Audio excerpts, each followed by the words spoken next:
एक बार की बात है, भगवान शिव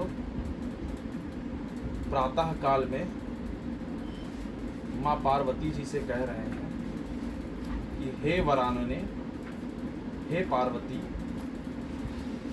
आओ कुछ भोजन प्रसाद ग्रहण कर। तो माँ पार्वती बोली कि मेरी प्रतिदिन की दिनचर्या है, प्रतिदिन का यह नियम है कि मैं जब तक विष्णु सहस्त्र नाम का पाठ नहीं कर लेती हूँ, विष्णु सहस्त्र नाम का पाठ करे बिना मैं अन्न तो दूर की बात है, मैं जल भी ग्रहण नहीं करती। उसमें विष्णु जी के 1000 नामों का वर्णन किया गया है उस विष्णु सहस्त्र नाम में। ये विष्णु सहस्त्र नाम की उत्पत्ति कहाँ से हुई, मैं पहले आप लोगों को ये बता देता हूँ। विष्णु सहस्त्र नाम की उत्पत्ति महाभारत में, महाभारत जो ग्रंथ है, उस महाभारत ग्रंथ में एक भीष्म पर्व आता है।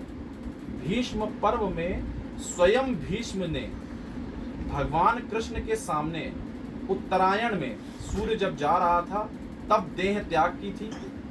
तब जो उन्होंने भगवान श्री कृष्ण की स्तुति में 1000 नामों का वर्णन किया है, उसको विष्णु सहस्त्र नाम कहते हैं। तो उस विष्णु सहस्त्र नाम का पाठ करने वाले वैष्णव को, हालांकि प्रत्येक वैष्णव को विष्णु सहस्त्र नाम का पाठ करना चाहिए, जिस प्रकार से प्रत्येक वैष्णव को अन्य क्रियाकलाप करने हैं, ठीक उसी प्रकार उसको विष्णु सहस्त्र नाम का पाठ भी करना चाहिए। विष्णु सहस्त्र नाम का पाठ कौन कौन करता है? जो वैष्णव होता है। तो भीष्म पितामह के द्वारा सृजित यह विष्णु सहस्त्र नाम का पाठ है, जिसमें 1000 नाम है भगवान विष्णु के। तो उस विष्णु सहस्त्र नाम का पाठ जो प्रतिदिन करता है, उसको सायुज्य मुक्ति की प्राप्ति होती है। तो पार्वती जी प्रतिदिन सुबह पहले विष्णु सहस्त्र नाम का पाठ करती थी। 1000 नाम होते हैं, उसमें समय लग ही जाता है।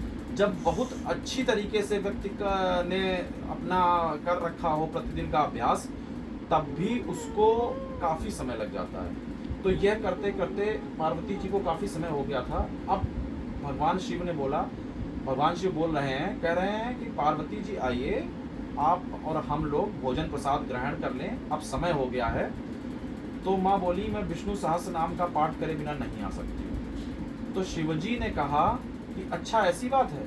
तब शिवजी ने उस समय बोला, राम रामेति रामेति रमे रामे मनोरमे सहस्त्र नाम ततुल्यम राम नाम वरानने। क्या कह रहे हैं? राम रामेति रामेति रमे रामे मनोरमे सहस्त्र नाम ततुल्यम राम नाम वरानने। वरानने बोलते हैं वर आनने, सुंदर मुख वाली।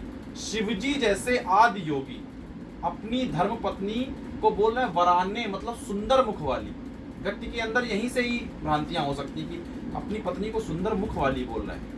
वो सुंदर मुख वाली हैं और पति का धर्म है अपनी पत्नी को की बड़ाई समय समय पर करते रहना। वही शिवजी कह रहे हैं। वहां से सीखने की आवश्यकता है हम सभी को कि अपनी धर्म पत्नी का, जो अपनी अर्धांगिनी है, उसके निज स्वरूप अगर सुंदर ना भी हो तब भी उसको एक बार सुंदरता का ही वर्णन करना चाहिए। और शिवजी स्वयं इसका उदाहरण दे रहे हैं। हे सुंदर मुख वाली पार्वती, एक बार राम नाम लेने का जो अर्थ होता है, जो लाभ मिलता है, राम रामेति रामेति रमे रामे मनोरमे, क्योंकि भगवान राम इसी में रमण करते हैं, भगवान विष्णु इसी में राम नाम में रमण करते हैं। जो 1000 नामों का विष्णु जी के सहस्त्र नामों को स्मरण करने, प्रतिदिन पाठ करने और उसके उपरांत भोजन या प्रसादी या जल ग्रहण करने से जो व्यक्ति को आध्यात्मिक लाभ मिलता है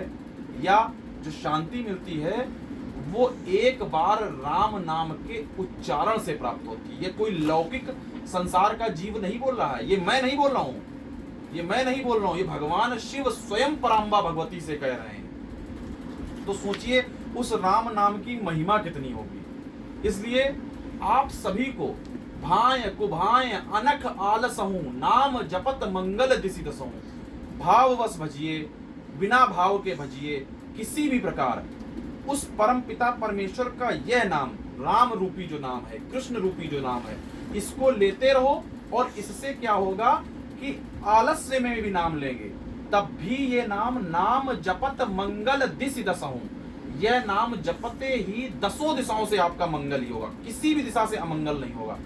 अब सोचने आप प्रश्न कर सकते हैं कि दिशाएं तो 4 होती हैं, मैं किस प्रकार से ये 10 दिशाओं का वर्णन कर रहा हूं। दिशाएं बिल्कुल सही 4 होती हैं, किंतु जब दिशाओं की आप गणित में जाएंगे तो वहां पर दिशाएं किस प्रकार से होती हैं, पूरब, पश्चिम, उत्तर और दक्षिण। और फिर इन चारों को 4 वक्र के हिसाब से पूरब का कोना, पश्चिम का कोना, पूरब और पश्चिम के बीच में एक दिशा निकलती है, फिर इसी प्रकार से 4 दिशाएं पश्चिम और दक्षिण के बीच में, उत्तर और दक्षिण, इस प्रकार से 8 दिशाएं ये हो गई। अब 8 दिशाएं हो गई, 9वीं और 10वीं दिशाएं कौन होती हैं? 9वीं दिशा पाताल पृथ्वी और 10वीं दिशा आसमान या आकाश। इस प्रकार से 10 दिशाओं में आप कहीं भी रहन सहन कर रहे होंगे। अगर आपने राम रूपी नाम का आश्रय ले रखा है तो ये भगवान शिव इस बात की पुष्टि कर रहे हैं कि आपका कल्याण ही होगा, चाहे आपने अपने मन से लिया हो, चाहे या फिर अजामिल की तरह लिया हो, जिस प्रकार से उसने नारायण का नाम लिया था, आपका कल्याण ही होना है। इसके पश्चात जब माँ पार्वती से उन्होंने बोला तो मैया पार्वती जी माँ पराम्बा भगवती उठ करके आई और उन्होंने राम नाम का उच्चारण करते हुए अपना भोजन प्रसादी ग्रहण किया। इस प्रकार से राम नाम की महिमा है, ये हम आप सबको बताना चाहते थे। हरिओम हरिओम।